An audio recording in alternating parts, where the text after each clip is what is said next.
Hey guys, it's Vicky, and today I'm here to share with you all the books that I read in the month of December, the final month of 2019.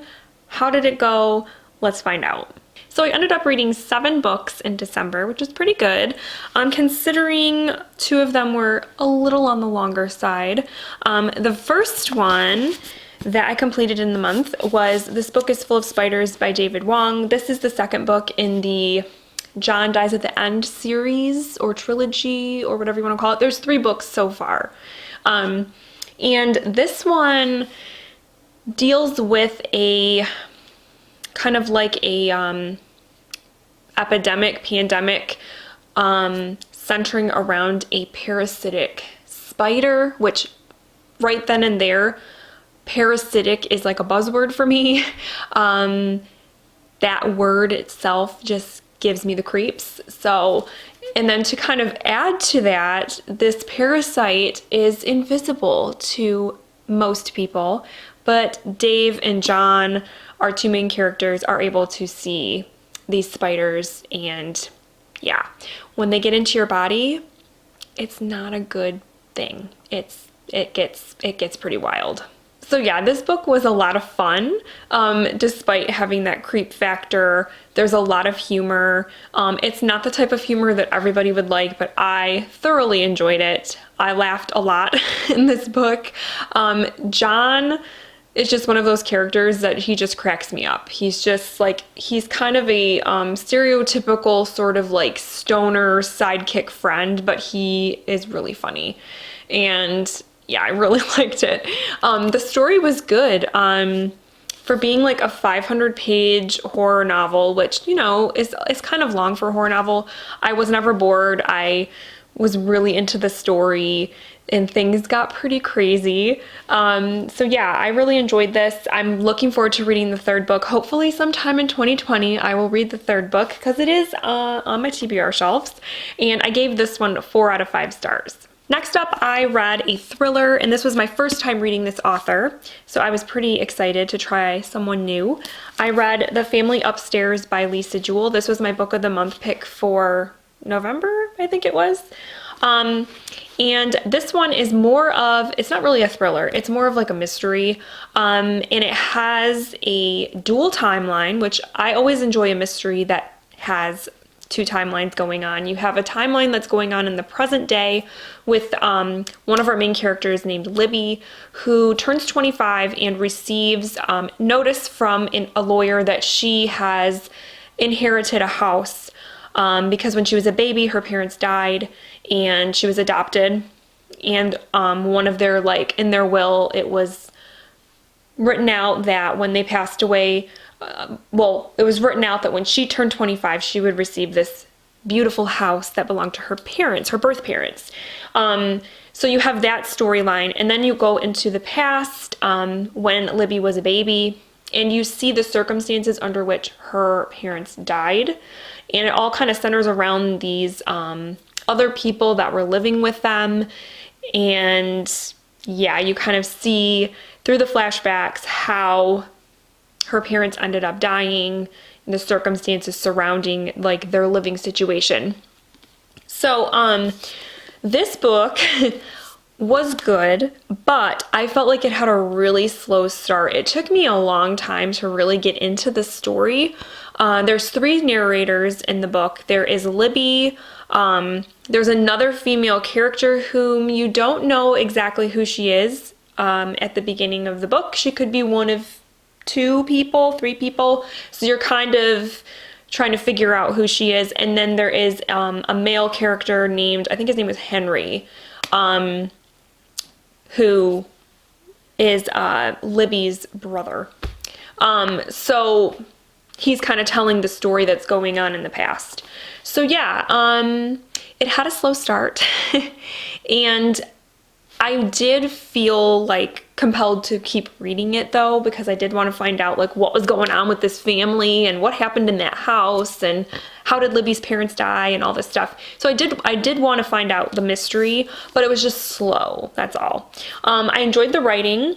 I enjoyed the format. Like I said, the dual timeline always works for me. So overall, it was all right, and I gave it 3 out of 5 stars. Next, I completed one of 2 buddy reads that I had this month. Bobbi over at Bobbi Reads Too Much and we buddy read Winter Garden by Kristen Hanna. This is dubbed a World War II historical fiction novel, but that's one of the issues that I think I had with this book.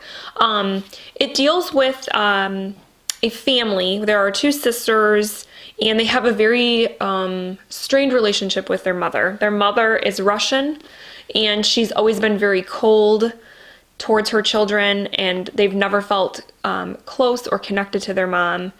And when they were kids, she would tell them these fairy tale stories, and that was really all they kind of had with her, because otherwise, like I said, she was very disconnected. And then their father, early on in the book, their father passes away, and it's just the 3 women left, and his like dying wish was for their mother, to continue to tell these fairy tales in the hopes that it would bring them closer together. And the issue I had with this book was that I thought going into it, it was a World War II historical fiction story that is going to probably go back and forth in time from present day to World War II Russia. And it didn't quite do that. You actually didn't get into the World War II part of the story until about halfway through, this was about a 400-page book, I think, and it was well past the 200-page mark that you finally really got into the historical fiction side of things, and I felt like that took a little too long. And that might have just been like my expectation wasn't correct, I don't know, but normally when you read a historical fiction and there is a dual timeline, it starts to go back and forth in time fairly early in the book, and this just didn't do that.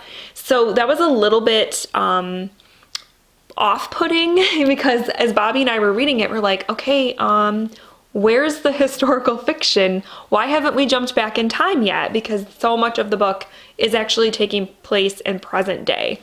So, but you do get into eventually the historical fiction aspect, and that part was riveting, heartbreaking. I loved it. It brought me to almost to tears a couple of times, because it was just such a hard, heartbreaking story. It just took a long time to get there. And then I felt like the ending kind of wrapped up a little too nicely in some aspects. Things were a little bit too perfect, I guess, in the end. And so I kind of, I don't know, I just didn't love it as much as I thought I was going to love it, but I did enjoy it. I did give it 4 stars because I did end up really enjoying the story. I just had those issues with the formatting of the book, and I don't know if it's because Kristen Hanna kind of maybe had it in her mind that she wanted this to be more about the relationship between mother and daughters, and that to be more of the focus. But I wanted more historical fiction. So this was a good book. I would definitely recommend you read it if you want to read World War II Russia stuff and you haven't read it yet, or if you like Kristen Hanna and you haven't read this yet, you definitely should. So not my favorite Kristen Hanna, but still very good, and I would recommend it. Next up, I completed a short story collection, a horror short story collection called We Should Have Left Well Enough Alone by Ronald Melfi. This had 20 stories in it, so it's not a very big book, so the stories were fairly short. And yeah, they're just kind of all over the place sort of horror stories. And overall, because you know how I rate my short story collections, I rate every single story and then do an average rating. Overall, this was a 3.2, I want to say, so I gave it a 3. Yeah, the first story in this collection blew me away. It was a 5-star. It was like, whoa. It just was like one of those stories that just shakes you to the core. It's about a new mom who, she thinks that she's being followed by some strange men, and she's trying to prepare for a dinner party that she's hosting at her house. Her husband is bringing home his boss, I think it is, and his wife, and so she's trying to prepare for this dinner party, but she's also like really kind of paranoid about these people that she thinks are following her around. And whew, yeah, the ending was like, what? And so I was like, oh my God, the rest of this collection is going to be crazy awesome. And it was okay. There were a few other good stories. I can't remember. There was one, okay, yeah, there was one called The House on Cottage Lane that I really enjoyed. It was like a Halloween story, which was really good. But for the most part, most of the stories were 3 stars. So that tends to happen with me with short story collections. I feel like there's always a couple that are really good, and then there's always some that are like crappy, and then the rest of them are just kind of like mediocre in the middle. So that's pretty much what this collection was. Though I would say, check it out if you want to. Like, if you like short horror fiction, like, you should check this out, because I mean, it does have a couple of pretty good stories in it. But not every single one is awesome. So yeah, this was a 3-star read for me. So after reading that one, I did another buddy read, and this time I buddy read with Doris from Aldi Books, and we've never done a buddy read before, so it was really fun to buddy read with her. And we buddy read The Enchanted by Renee Denfeld. I read it on my Kindle, so I don't have a physical copy, but this was a short little book that was super, super depressing. And I kind of had a feeling it was going to be. It deals with a narrator who is in prison, and he is on death row, and it's about his experience in prison, and it has like a touch of magical realism to it, because there are things that he kind of sees within the prison that are definitely like not of this world sort of things. So it centers around him, and then it also centers around this woman who is she's like an investigator who gets brought in or hired in to basically try to save men that are on death row, who maybe there's new evidence that comes up or something like that shows that maybe they shouldn't be sentenced to die. And she kind of goes out and investigates, and she interviews people from their family and looks into their home life and like all this other stuff. And so it centers around her, and it centers around our main character, who is an inmate. And this story was so sad. I mean, when Doris and I first started it, even she was like, I don't know if I can do this. But luckily, for it being such a heavy story, it is also a redemption story. So you get, I wouldn't say a happy ending, but it doesn't end on such a depressing, sad note.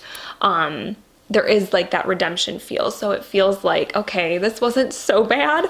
But the writing was beautiful. I really enjoyed the writing, and the story was really interesting, though even now, I've been away from the book for probably at least a week or two, and I'm still processing it. I'm not entirely sure what all of the symbolism was, what some of the magical realism was representing. I'm still processing that, but I like that it's still making me think.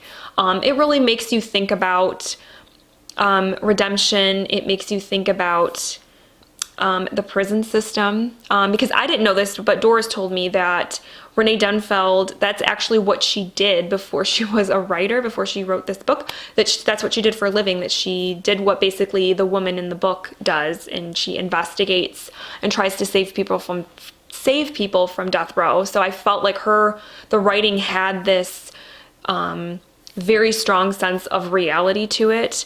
And you couldn't help but think, wow, I wonder if this is some of the stuff that she kind of had come across in real life in her work. And yeah, it's a heavy book. It breaks your heart. It's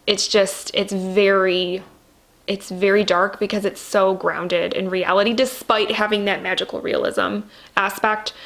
The main gist of the book is just so grounded in reality and just so heavy. But it was beautiful. And it had a wonderful ending, I thought. It really packed a punch. It was just a very impactful read, and I would highly recommend it. I gave it 4 stars. It was really good.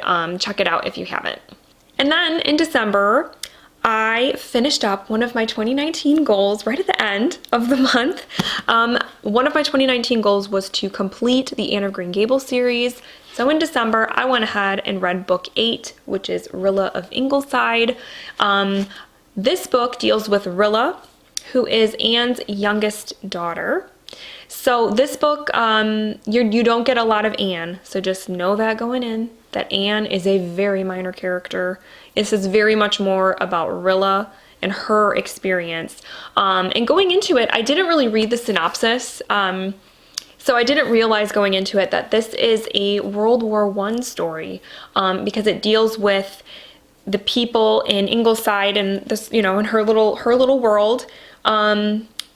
People that go off to war and go over to Europe to fight, and how that affects her family and just her everyday life. And I really enjoyed it.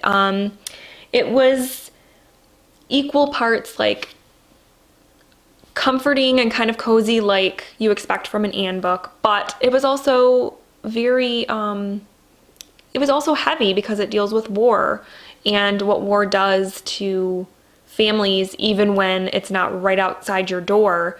When you have people that go to fight a war across the pond and you're left at home and you worry about them and you try to, continue on with your daily life, but you're just constantly thinking about them and what they're doing and are they okay? And yeah, this was a good book. I liked it. Like I said, it wasn't what I was expecting going in. I really liked Rilla as a character. True, she's no Anne, but I did really like her. And overall, I thought it was a pretty good ending to the series, and I gave it 3 out of 5 stars. Let me know down below if you guys would be interested in like an overview of my thoughts on the Anne of Green Gables series. Now that I've completed it, if that's something that you guys would want to see, just let me know, and maybe I'll put it in, jot it in my schedule for a future video. So just let me know. Then I finished out the month by doing a reread of one of my favorite books, and I reread Little Women by Louisa May Alcott. And I'm so glad that I reread this. It's been, I want to say it's been like 5 or 6 years since I have read this. And it was just as, just as enjoyable as it was the last 2 times I read it. I feel like now, because the first time I read it, I was a kid. The second time I read it, I was, how old was I? How old was I? I was like 28. It was before I was married, but I didn't have kids. So now I am a mother, and so going into this, I saw things a little differently with some of the characters. There's this whole, I've always loved Marmee, but there was this whole new other like respect for her in the way that she mothered her girls. There was this scene in the book that I've always enjoyed, where she talks with Jo about her anger and how she has worked on trying to control her temper and things like that, which I just totally identified with, because it doesn't come across very much in my videos, but my husband can attest, I can be a bit of a hothead sometimes. And being a mother of young children, that's really hard for me sometimes to keep that anger and that temper in check. So I totally identified with Marmee in that whole scene where she's talking to Jo about it. Obviously, like the Christmas scenes in here are some of my favorite scenes. I also really identified with Meg, who kind of before I was always just like, Meg, because she always just sort of seemed like, she was always just like kind of complaining about being poor and wanting to have more money and blah, blah, blah, and have nice things. But this time around, I identified with her a little more because, again, in the book, she becomes a mother, and it was interesting to see that perspective differently. And